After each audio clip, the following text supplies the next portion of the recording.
pagdiriwanghan ni Kagawad Joel Ramos ng Barangay Umot, upang magpasalamat siya sa kanyang mga barangay. Kagawad, good morning. Good morning po.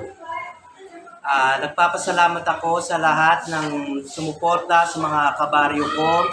Lahat ng suporta, taus-puso ako nagpapasalamat sa inyo. Bagamat yung mga iba-ibang partido tayo, isang araw lang po ang eleksyon, magkakasama-sama po tayo dito sa barangay. Ito po ako, si Joel Cano, handang maglingkod sa Barangay Umot. Asahan niyo po ang suporta ko para sa inyo. Maraming salamat po. Kagawad, ilan po kayo? Pangapat po. Ilan ang nakapartido mo na nanalo kasama mo? Bali, dalawa po kami. Dalawa. Yung lima?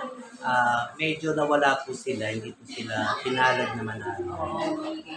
Yung mga kasama mong nanalo ngayon ay galing sa ibang partido. Iba po partido. Okay.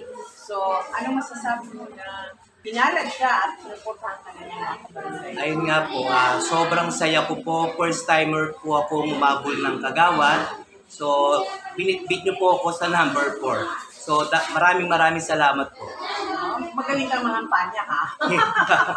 Hindi naman po siguro. Siguro gusto po ako ng mga tao.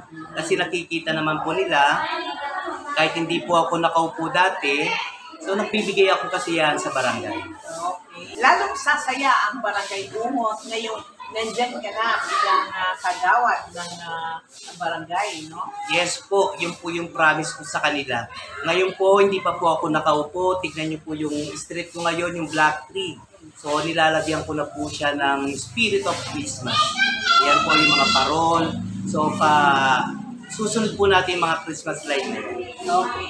Tanda na talagang magiging colorful itong Barangay Umot dahil isa ka sa nanalo bilang kagawad. Yes po. Okay? Maraming salamat at have a good day.